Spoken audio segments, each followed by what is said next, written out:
আসসালামু আলাইকুম। আজকে ভক্তিযোগ পঞ্চম পর্ব, আর এটার ব্যাখ্যা করা হয়েছে স্বামী বিবেকানন্দের দৃষ্টিকোণ থেকে। তিনি খুব জোর দিয়ে বলেন যে আমাদের যে উপাসনা বা ইবাদত যেটাই বলি, তার চূড়ান্ত লক্ষ্য হচ্ছে আমাদের আত্মশুদ্ধি।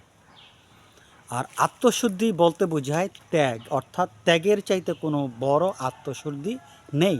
অর্থাৎ আত্মশুদ্ধি হচ্ছে সবচাইতে বড় ধরনের, ত্যাগ হচ্ছে সবচাইতে বড় ধরনের আত্মশুদ্ধি। এখন এই ত্যাগ বলতে কোনটাকে বোঝাচ্ছে এটা একটু বুঝতে হবে। দেখেন, আমরা কিন্তু আমাদের এই জগৎকে ভালোবাসি, আমরা আমাদের পরিবারকে ভালোবাসি, আমরা আমাদের অর্জিত সম্পদকে ভালোবাসি, আমরা টাকা পয়সাকে ভালোবাসি, আমরা ধন দৌলতকে ভালোবাসি, আমরা প্রভাব প্রতিপত্তিকে ভালোবাসি। এটা ন্যাচারাল, স্বাভাবিক। তো ত্যাগ বলতে এখানে আপনার আত্মশুদ্ধির লাস্ট যেই পার্টটা সেটা হচ্ছে ত্যাগ। আর এখানে হচ্ছে আপনার ত্যাগের একটা প্রয়োগ আপনার করতে হবে। সেটা কি? আপনি আমি এতক্ষণ যা যা বললাম, আপনি যেগুলোকে পছন্দ করেন সেগুলোকে ত্যাগ করতে হবে আপনার। এই ত্যাগটা, আমি এটা বলছি না যে আপনি আপনি আপনি আপনার টাকা অর্জন করেছেন, আপনি অনেক টাকা অর্জন করেছেন, অনেক সম্পদ অর্জন করেছেন, আপনি সেগুলো রাস্তায় ফেলে দেন, সেটা বলা হচ্ছে না। আপনি ধাপে ধাপে ধাপে ধাপে এইগুলো থেকে আপনার মনকে ডিটাচ করে ফেলেন। অর্থাৎ এইগুলোর সাথে আপনার মনটা যে সম্পৃক্ত ছিল, আপনি এগুলোকে ধাপে ধাপে ত্যাগ করেন। এক্ষেত্রে আপনি গরিবদের সাহায্য করতে পারেন, আত্মীয় স্বজনকে সাহায্য করতে পারেন, আপনি আপনার প্রতিবেশীকে সাহায্য করতে পারেন। এভাবে যখন আপনি আপনার ধনকে বিভিন্ন কল্যাণমূলক কাজে ব্যয় করবেন, আস্তে আস্তে আপনার মধ্যে এই ত্যাগের মনোভাব সৃষ্টি হবে। তার মানে আপনি এই যাকে যাকে ভালোবাসতেন, এই ফ্যামিলি, এই সম্পদ, এই টাকা পয়সা, এগুলোকে ত্যাগ করতে হবে। এই ত্যাগটা হচ্ছে আপনার আত্মশুদ্ধি। আর আত্মশুদ্ধি হচ্ছে ধর্মের অন্যতম একটা প্রধান সোপান। তার মানে আপনি যতক্ষণ না পর্যন্ত আত্মশুদ্ধি করবেন, ততক্ষণ আপনার ত্যাগ আসবে না। আর যতক্ষণ আপনি ত্যাগ না করবেন, ততক্ষণ পর্যন্ত আপনি ধর্মের প্রকৃত অবস্থা কখনোই বুঝতে পারবেন না। আর আসলে আমাদেরকে বুঝতে হবে যে আমরা কিন্তু আসলে চৈতন্য স্বরূপ। আমরা চৈতন্য স্বরূপ, আমরা আগেও চৈতন্য স্বরূপ ছিলাম, এখনও চৈতন্য স্বরূপ, এবং আমরা অনন্তকাল ধরে চৈতন্য স্বরূপ। তার মানে ঈশ্বর আমাদের মধ্যে আছেন, আল্লাহ পাক আমাদের মধ্যে আছেন, আমার স্বরূপই হচ্ছেন ঈশ্বর। তার মানে আমি অনন্তকাল ধরে আছি। তাহলে এই জাগতিক বিষয়ের সাথে আমার যে সম্পর্ক, সেটা হচ্ছে ক্ষণিকের জন্য, সামান্য সময়ের জন্য। তো এর সাথে আমার কোনো স্থায়ী সম্পর্ক থাকতে পারে না।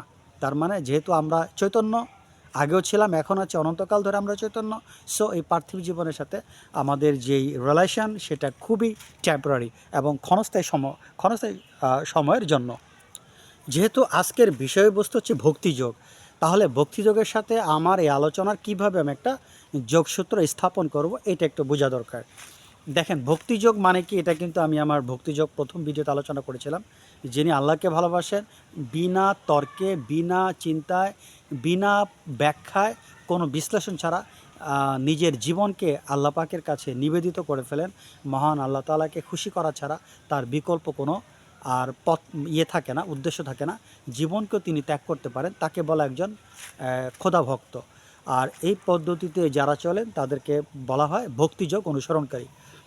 এখন স্বামী বিবেকানন্দ বলেছেন যে ভক্তি যোগের অনুসরণকারী যারা মহান আল্লাহ তাআলাকে অনেক ভালোবাসেন, তাদের পক্ষে এই অবস্থায় আসাটা অনেকটা সহজ। কোন অবস্থাটা বলেন তো? যে আত্মশুদ্ধি অর্জন করা। আর আত্মশুদ্ধির চূড়ান্ত রূপ হচ্ছে ত্যাগ। এই যে ত্যাগের প্ল্যাটফর্ম, এখানে আসাটা তাদের জন্য সবচাইতে সহজ। কারা? যারা ভক্তিযোগের অনুসরণকারী। কারণ ভক্তিযোগের যারা অনুসরণকারী, তারা স্রষ্টাকে বা মহান আল্লাহ তাআলাকে এতটা ভালোবাসেন, সবসময় তাকে এতটা স্মরণ করেন, তাকে এতটা ভালোবাসেন, তাকে স্মরণের জন্য তারা টাইম শর্টিং করেন, তারা টাইম বের করেন কিভাবে আমরা মহান আল্লাহ তাআলাকে স্মরণ করতে পারি। এই ধ্যানই সবসময় তাদের মাথায় কাজ করে।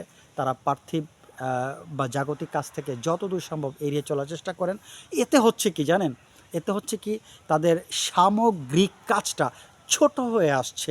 এটাকে বলা হয় ত্যাগ। তার মানে তিনি তার ইকোনমিক অ্যাক্টিভিটিস বলেন, তার অফিস বলেন, তার বাণিজ্য বলেন, তিনি সব কিছুকে একটা লিমিটেড করে ফেলেন।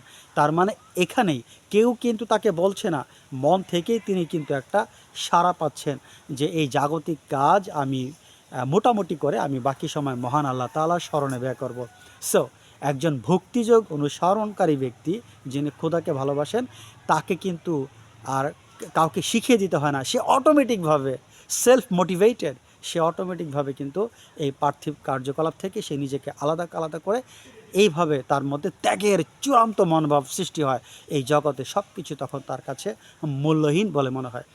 তো যাই হোক প্রিয় ভিউয়ার, আশা করি ভিডিওটি বুঝতে পেরেছেন। আজ এ পর্যন্ত। আসসালামু আলাইকুম।